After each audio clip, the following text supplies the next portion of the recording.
is so good to be with all the leaders who are here. I want to thank the International President, Rashida S. Liberty. I thank you for your friendship and your leadership and for the warm welcome this evening. Thank you so very much.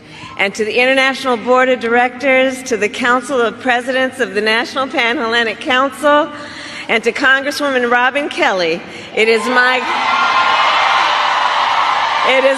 great honor to be with everyone this evening. And please have a seat. I thought everyone was standing. If you have a seat, please have a seat. Thank you all.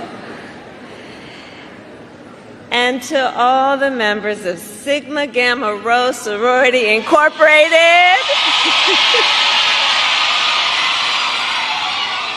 It is so good to be with you this evening, and I say that as a proud member of the Divine Nine.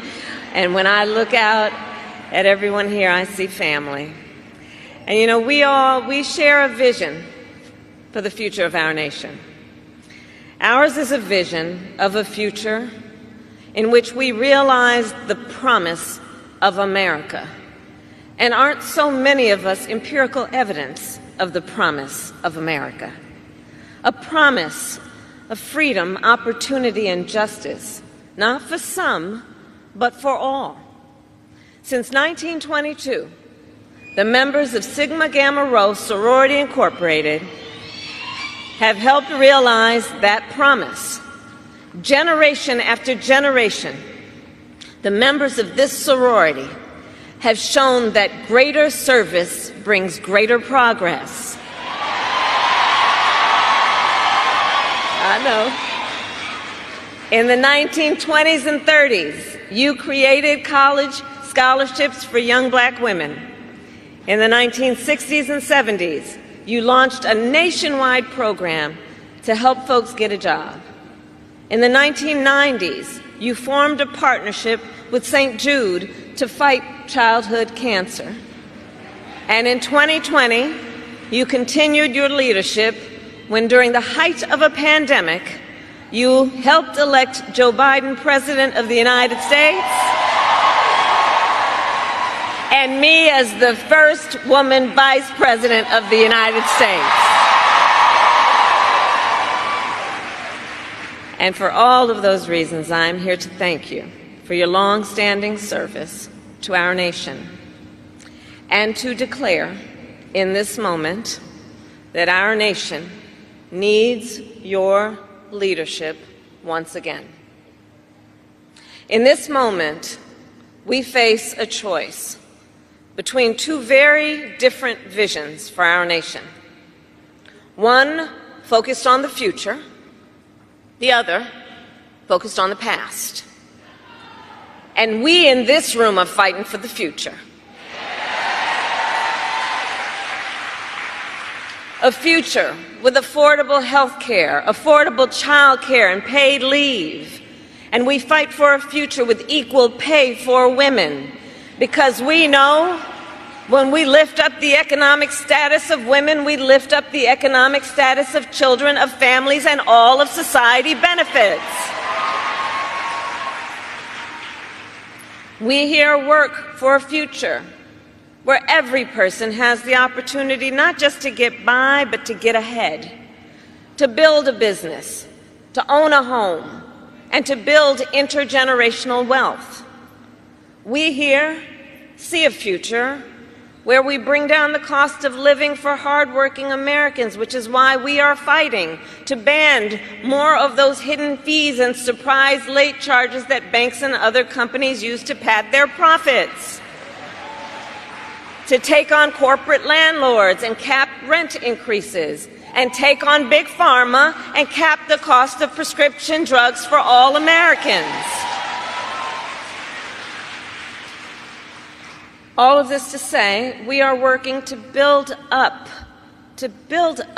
not tear down, and to build up America's families and America's middle class, because we know when our middle class is strong, America is strong. But as we work to move our nation forward, let us be clear, there are those who are trying to take us backward. You may have seen their agenda They call it Project 2025. Right. And it is a 900-page agenda of extremism. Project 2025 would raise taxes on middle-class families and cut taxes for billionaires, eliminate the Department of Education, and end programs like Head Start, which of course would take away preschool from hundreds of thousands of our children. All of this to build on what Donald Trump did in his first term. When he was president, he gave tax breaks to billionaires and big corporations. He tried to cut Social Security and Medicare every single year. And he and his allies have tried more than 60 times to end the Affordable Care Act and to take us back to a time when insurance companies had the power to deny people with pre-existing conditions. Remember what that was? Denying children with asthma, breast cancer survivors, grandparents with diabetes. And you know, America has tried these failed policies before, and we are not going back. We are not going back. We all here remember what those 4 years were like. And today, we were given yet another reminder. This afternoon,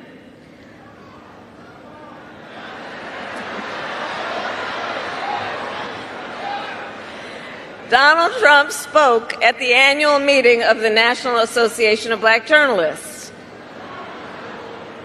And it was the same old show. The divisiveness and the disrespect. And let me just say, the American people deserve better. The American people deserve better. The American people deserve a leader who tells the truth, a leader who does not respond with hostility and anger when confronted with the facts. We deserve a leader who understands that our differences do not divide us. They are an essential source of our strength. So I say to Sigma Gamma Rho Sorority Incorporated, ours is a fight for the future. And it is a fight for freedom.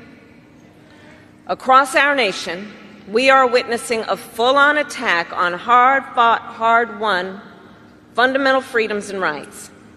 The freedom to vote, the freedom to be safe from gun violence, the freedom to live without fear of bigotry and hate, the freedom to love who you love openly and with pride, the freedom to learn and acknowledge America's true and full history, and the freedom of a woman to make decisions about her own body and not have her government tell her what to do.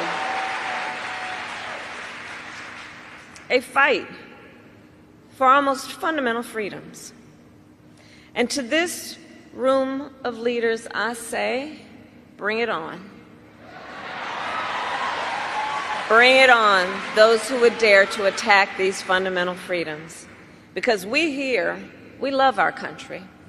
We love our country. And I believe it is the highest form of patriotism to fight for the ideals of our country. So we, who believe in the sacred freedom to vote, will finally pass the John Lewis Voting Rights Act and the Freedom to Vote Act. We, who believe that every person should be free from gun violence, will finally pass universal background checks, red flag laws, and an assault weapons ban. And we, who believe in reproductive freedom, will fight for a woman's right to choose, because we know one does not have to abandon their faith or deeply held beliefs to agree the government should not be telling her what to do. Because we know faith and freedom can coexist. And understand, when he was president, Donald Trump handpicked 3 members of the United States Supreme Court, the Court of Thurgood and RBG, because he intended for them to overturn the protections of Roe v. Wade. And as he intended, they did. And now, in the South, where the majority of black women live, every state except for Virginia has an abortion ban. Many with no exception even for rape and incest.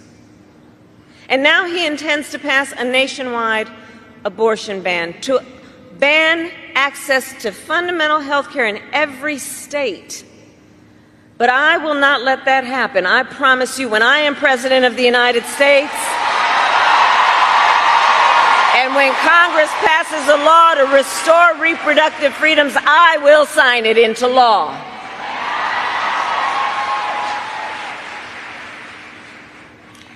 So in this, you're welcome.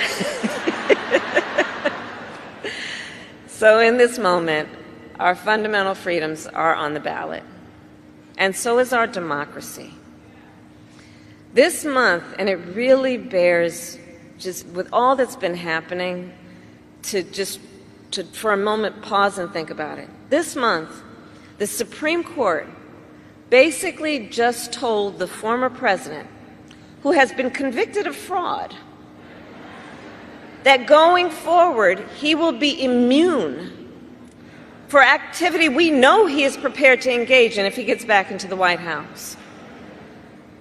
Recall, Donald Trump has openly vowed, if reelected, to be a dictator on day one, that he will weaponize the Department of Justice against his political enemies, that he will round up peaceful protesters and throw them out of our country, and even, quote, terminate the United States Constitution.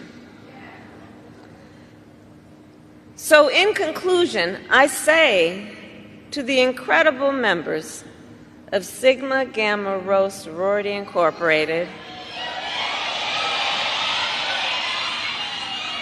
there is so much at stake in this moment.